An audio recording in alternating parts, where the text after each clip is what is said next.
Merci beaucoup d'être là. Aujourd'hui, on va parler du dharma et notamment ce qui nous empêche de le vivre. Puisque dans cette phrase qu'on entend partout, vis ton chemin de vie, vis ton dharma, vis ta mission de vie, etc. Il y a le mot vivre. Et donc vivre son dharma, c'est avant tout vivre. Et je voulais te parler de ça aujourd'hui parce que on peut vite rendre le dharma très compliqué. On peut vite rendre cette quête vers notre mission de vie très très complexe. Alors que, en réalité, si on veut, vivre son dharma, ça commence par vivre. Et tu vas me dire, oui bon, jusque là on te suit Manon, mais tu nous emmènes où comme ça? Où est-ce que je t'emmène? C'est quand tu t'es incarné dans cette vie ou avant que tu naisses, peu importe ce que tu crois sur l'existence, sur l'incarnation, etc. Tu as fait un choix. Et ce choix, ce n'était pas « il faut que ma vie se passe bien, il faut que ma vie soit agréable et il faut que ce soit comme ça, tout le temps ».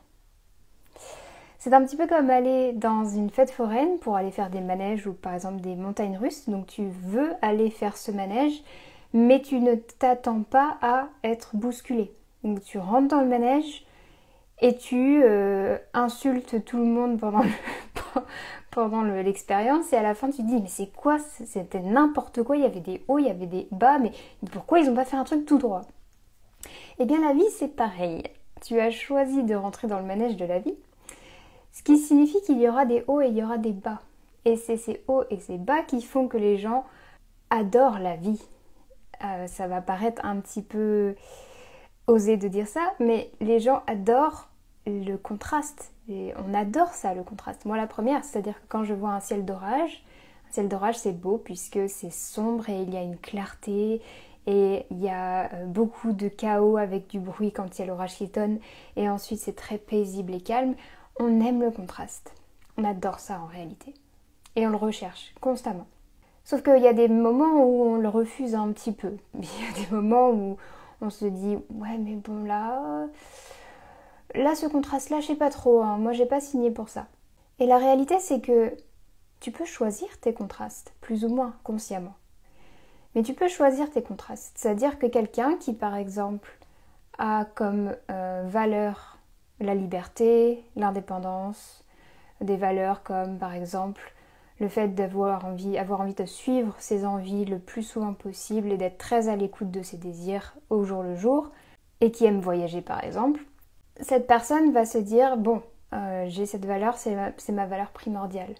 Mais ce qui est embêtant, c'est que pour m'installer en relation, pour fonder une famille, pour avoir un local, pour avoir une maison, c'est compliqué. Ah oui, mais c'est que je dois pas être sur mon chemin de vie en fait. Ça doit pas être ça mon chemin de vie, puisque c'est compliqué de ne pas pouvoir avoir toutes ces choses, cette maison, cette relation, cette stabilité, etc. Ce que ne comprend pas cette personne, c'est que c'est un choix. C'est-à-dire que oui, elle n'aura peut-être pas cette stabilité recherchée par la plupart des gens, mais peut-être que c'est même pas ce qu'elle veut en réalité. C'est probablement pas ce qui la nourrit le plus. Donc sachant ça, comment est-ce qu'elle va adapter son comportement, comment elle va adapter sa manière de voir le monde? Donc dans le cas par exemple de cette personne, si jamais elle veut quand même avoir des relations, qu'elle veut quand même avoir un chez elle, eh bien elle va se dire, sachant que je vais bouger, sachant que je vais suivre mes envies au jour le jour, il me faut un travail qui fasse en sorte que je puisse bouger, donc par exemple en ligne, ou un travail qui me permette de gérer moi-même mes horaires, ou un travail saisonnier par exemple, des personnes qui font ça, qui travaillent 6 mois et qui sont en voyage 6 mois. Il me faut un partenaire ou une partenaire qui sont ouverts au fait que j'aime bouger, qui à la limite eux aussi aiment bouger, tant qu'à faire. Ou un partenaire qui est tellement occupé à faire ce qu'il a à faire que ça ne le dérange pas que moi je parte par exemple en voyage à droite à gauche. Et que je change de passion tous les 2 jours par exemple. Je donne un exemple extrême exprès. Donc, sachant ça, la personne va faire des choix différents dans sa vie. Donc plutôt que de se dire oui mais c'est pas vraiment mon dharma parce que je peux pas avoir toutes ces autres choses là, c'est sachant que c'est vraiment ce que je veux, quel challenge j'accepte à quel challenge j'accepte de faire face dans ma vie, sachant ça. Et bien trouver un partenaire, ça va nécessiter de pas forcément aller dans les mêmes endroits que les personnes qui cherchent quelqu'un qui est posé, qui cherche quelqu'un aussi de posé lui-même ou elle-même. Ça va demander de potentiellement être plus créatif, par exemple pour acheter une maison ou pour avoir un lieu qui est chez soi, que ce soit un lieu mobile comme un véhicule ou une maison qui doit être louée quand je n'y suis pas. Donc ça va demander une forme de créativité et de la recherche, certes, mais de une, ce n'est pas impossible, et de deux, c'est son dharma, c'est son chemin de vie, c'est ce qu'elle cherche à vivre. Et en fait, quand tu t'es incarné, quand tu as décidé de vivre cette vie, tu t'es engagé pour le meilleur comme pour le pire. Puisque comme je le disais par rapport au manège, quand tu rentres dans le manège, tu dis « Moi, je veux que quand ça monte. Je veux pas quand ça descend. » Le manège, c'est tu t'engages pour quand ça monte et quand ça descend, t'as pas le choix une fois que tu es dedans. La vie, c'est pareil. Donc quand ton âme ou quand ton être divin, si tu crois en cette vision-là, s'est incarné dans un corps, elle ne s'est pas dit « Oh par contre, il va falloir que ce soit tranquille, moi je suis là que pour les choses agréables et je ne suis là que quand c'est fluide. » Si c'est plus fluide, c'est que je suis pas censée être là en fait.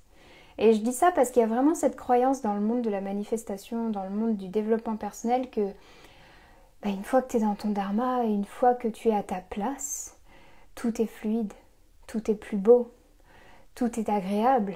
Tu ne vis plus d'émotions désagréables. Et en fait, c'est faux. C'est totalement faux.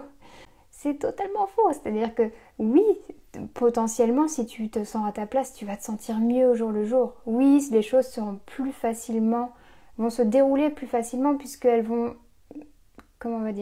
elles vont être complices de toi, tes envies. La vie va devenir un de tes complices, donc elle va t'aider à aller de l'avant. Mais parfois, elle va t'aider en te mettant un mur, en te disant « Non, pas ça ». Ou elle va t'aider en te mettant un rocher sur le chemin et en disant maintenant il faut que tu sois créatif et que tu trouves une solution. Et ça peut être très désagréable. Surtout que la plupart des challenges que tu vas rencontrer dans ta vie, ils sont générés par ton inconscient, ils sont générés par tes ombres. Cette chose qu'on appelle tamas en sanskrit. Et c'est pour ça que je parle autant de travail avec les empreintes émotionnelles, parce que quand on n'a pas conscience de tout ça, on ne comprend pas pourquoi ça nous arrive. Mais pourquoi j'attire toujours les mêmes personnes, les mêmes types de partenaires? Pourquoi j'attire toujours les mêmes patrons qui me traitent mal? Pourquoi j'attire toujours cette maison qui finit par tomber en ruine ou qui a toujours des problèmes? Pourquoi j'attire toujours des problèmes de santé? Et ça, on peut gagner en clarté grâce à l'exploration de notre monde intérieur, que ce soit les empreintes émotionnelles, les traumatismes, tout ce qu'on appelle en fait le shadow work, le travail de l'ombre. C'est on va voir ce qui est dans l'inconscient, tout simplement. Ça n'a rien de plus compliqué que ça. Mais dans tous les cas, tu recherches ce contraste. Tu recherches le jour après la nuit. Tu recherches cette première bouchée d'aliments après un long jeûne. Je ne sais pas si tu as déjà vécu ça, mais je me rappelle très bien de mon premier brocoli après un jeûne de plusieurs jours. C'est le plus beau jour de ta vie en général.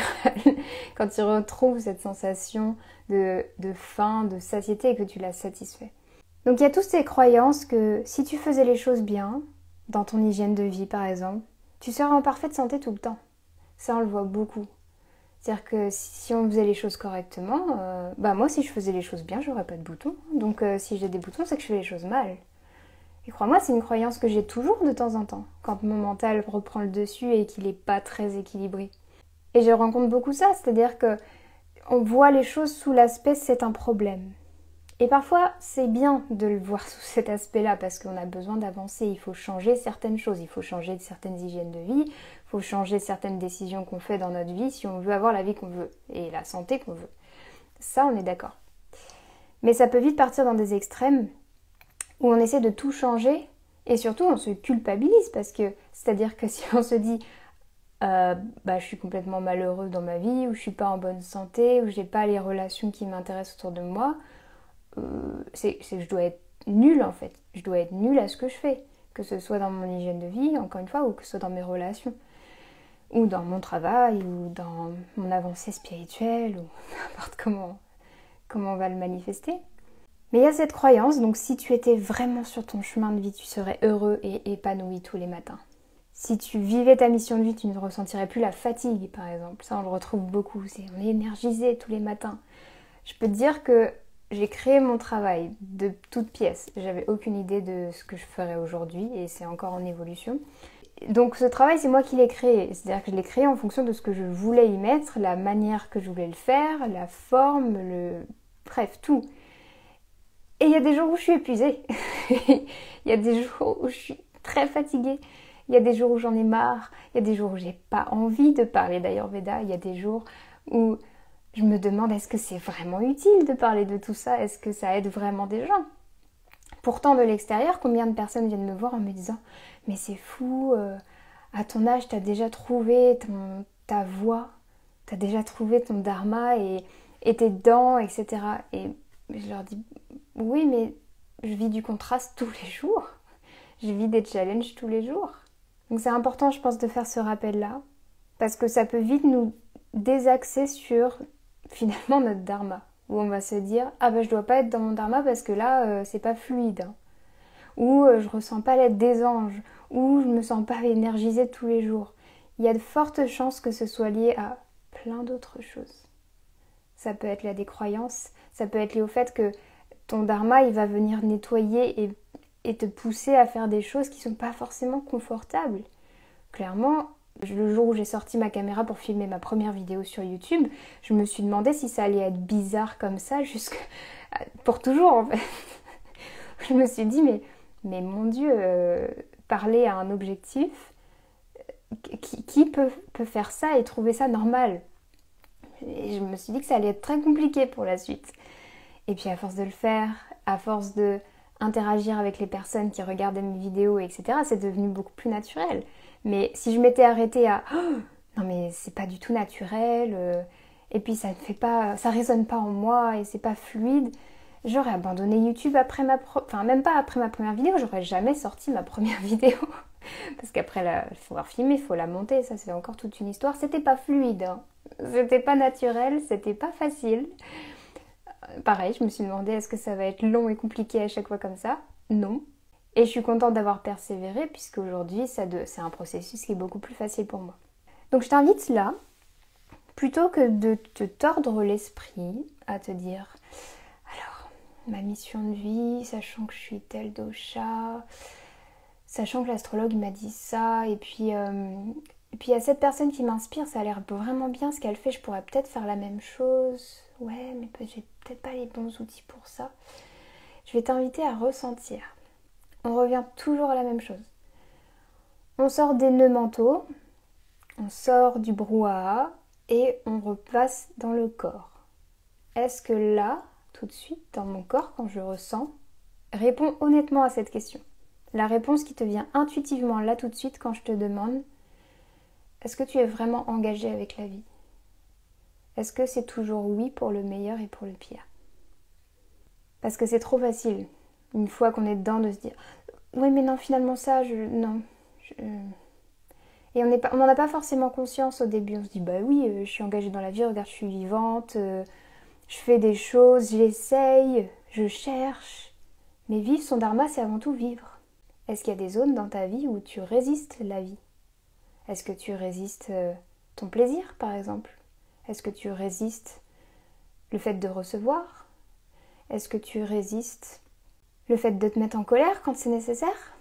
Est-ce que tu résistes tes émotions de manière générale? Ou est-ce que tu résistes la vie?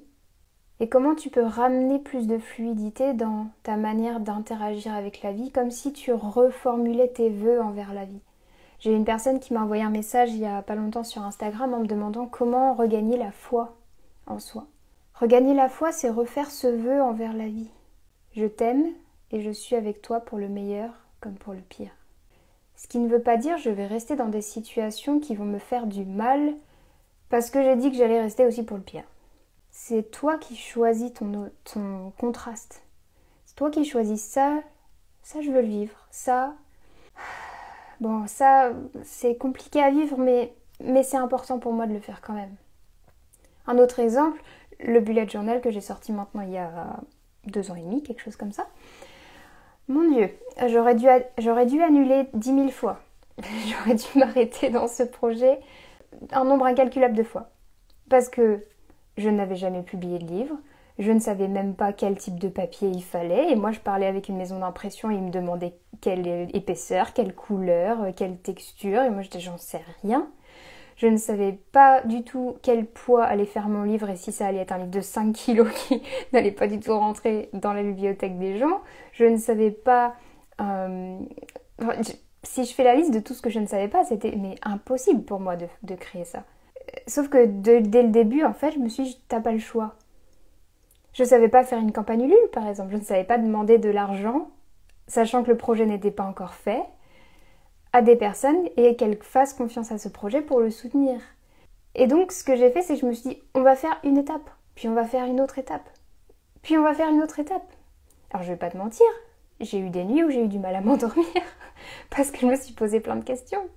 Mais quoi qu'il en soit, en aucun cas, je regrette d'être passée par tous ces challenges, toute cette angoisse parfois et par toutes ces peurs. De ne pas recevoir le bullet journal à temps, par exemple, pour l'envoyer avant Noël alors que c'était ce qui était prévu. De me dire que peut-être que je vais recevoir plusieurs centaines de livres et qu'il y aura une erreur dedans, que certains seront mal imprimés, que... tu vois, il y a toutes ces choses qui sont revenues. Mais est-ce que je regrette d'avoir fait tout ça? Absolument pas. C'est un cadeau que je me suis fait de créer ce projet et de l'avoir emmené jusqu'au bout. On regrette jamais après être sorti du manège. Bon, sauf si on n'était vraiment pas fait pour le manège, mais en théorie, tu es en vie, c'est que tu as voulu monter dans le manège. Donc plutôt que de rendre cette quête vers ta mission de vie, ta voie intérieure, et de te tordre l'esprit, de te faire des nœuds au cerveau, savoir qu'est-ce que c'est vraiment. Hop. On redescend là, on détend les épaules, on respire. Et première chose, est-ce que je m'engage? Est-ce que je suis engagée envers la vie? Et qu'est-ce qui vaut mon engagement pour la vie? Parce que ça ne veut pas dire que je vais me lancer dans n'importe quel projet, avec n'importe quelle personne, dans n'importe quelle circonstance. Ça veut aussi dire qu'est-ce qui vaut le coup, qu'est-ce qui est digne de mon engagement, de mon énergie, de mon amour, de ma passion, de mon temps. Et ça, c'est toi qui le choisis. Un astrologue, il peut t'aider éventuellement à te dire, voilà, tu as tel talent, tu as telle chose qui vont être facilitées. Mais au fond, c'est pas l'astrologue qui choisit ton dharma pour toi. C'est toi qui le crée. Ça se crée, le dharma. Ça ne se trouve pas. Donc si c'est un sujet qui te parle, on va l'élaborer, on va aller plus en profondeur pendant les ateliers en présentiel. Mais vraiment, même si tu ne peux pas venir à ces ateliers, même si tu ne devais garder qu'une seule chose de ce dont je viens de parler, c'est ça. Est-ce que je suis toujours engagée à vivre et qu'est-ce qui vaut cet engagement? Qu'est-ce qui vaut que je mette mon énergie, mon temps, ma passion dedans? Et attention, je ne te demande pas une réponse parfaite qui va durer pour les 20, 30, 40, 50 prochaines années, qui est immuable et qui ne changera jamais. Cette chose dans laquelle tu t'engages, elle est peut-être totalement juste pour toi aujourd'hui, mais elle ne le sera pas dans 10 ans. Là tout de suite, si tu me disais « on fait un bullet journal 2 », parce qu'on en a parlé, on m'a demandé « est-ce que tu feras un deuxième bullet journal ?» Non.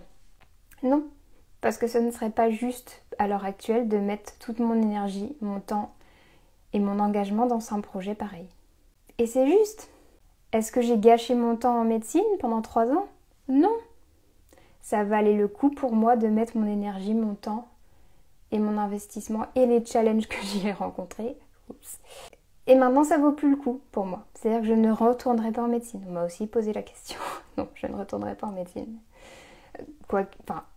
On verra bien, peut-être qu'un jour, dans 10, 20, 30 ans, la vie aura d'autres projets pour moi. Mais quoi qu'il en soit, aujourd'hui, ce n'est pas un engagement que je suis prête à faire. Et que je souhaite faire. Je ne souhaite pas faire ça. Donc ton dharma, avant d'être quelque chose de très sérieux, de très compliqué, de très recherché, c'est avant tout basé sur un désir. C'est basé sur qu'est-ce que je veux, qu'est-ce que j'aime, qu'est-ce qui m'apporte de la joie, du plaisir. Et on va beaucoup élaborer sur ce sujet pendant l'atelier parce que c'est un point essentiel du fait de créer son dharma. Et je vais rentrer dans des détails, on va aller dans la personnification puisque... personnalisation, c'est plutôt ça le mot. On va rentrer dans la personnalisation puisque chacun d'entre vous, si vous avez besoin d'être guidé personnellement, vous pourrez l'être. Donc on va aller rencontrer des exemples très concrets. On va aller à la rencontre de ces blocages en toi qui peuvent t'empêcher vraiment t'engager avec quelque chose qui te fait du bien ou qui te plaît, parce que ça aussi, on va pas se mentir, hein, c'est pas le tout de savoir ce qu'on veut et ce qu'on aime, ça demande du courage ensuite de poursuivre ce chemin, ça demande de la clarté sur soi, ça demande de la compréhension de soi, ça demande de l'amour de soi aussi. Et si l'amour de soi c'est un sujet qui te parle, n'hésite pas à me le faire savoir, puisque je pense faire un partage là-dessus un peu plus poussé, parce que j'ai eu des demandes lors des derniers ateliers d'ailleurs, sur ce sujet. Donc si je vois que ça plaît à plusieurs d'entre vous, je créerai quelque chose sur le sujet, parce que c'est vraiment, on ne comprend pas trop ce que c'est l'amour de soi dans ce que je vois la plupart du temps, et ça peut être très, très concret l'amour de soi. Donc, je ne vais pas m'étendre encore plus. Je pense que le message le plus important est passé. Tu pourras me dire si jamais c'est le cas. Est-ce que tu as reçu quelque chose pendant cette vidéo? Avec quoi tu repars là de ce que je viens de dire? Quelle a été une pépite pour toi que tu as envie de ramener chez toi et d'utiliser? Mais créer son dharma, c'est choisir à quoi je vais dire non pour choisir pleinement ce à quoi je vais dire oui. Créer son dharma, c'est choisir de vivre pleinement, même quand c'est inconfortable, même quand ça fait peur. Et ça ne veut pas dire qu'il faut rester seul dedans. On peut être accompagné, on peut être aidé, on peut demander une guidance, qu'elle soit divine ou autre, via la dévotion, via les mantras, via la méditation, via le journaling, tous ces outils dont on va parler pendant l'atelier. Je te fais un petit aperçu comme ça de plein de choses qu'il va y avoir, mais il y a plein d'autres choses. J'ai trop de choses à te parler dans cet atelier déjà, mais c'est comme d'habitude en fait. On n'aura jamais assez de temps, mais on prendra.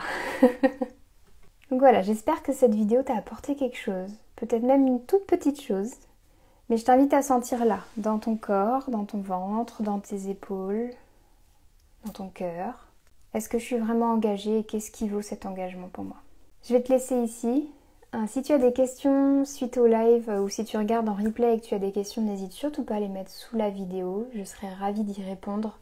Viens me voir en message si jamais l'atelier te plaît ou t'intéresse, mais tu as des questions ou tu n'es pas sûre. Est-ce que c'est vraiment pour moi? Est-ce que ça va vraiment m'aider?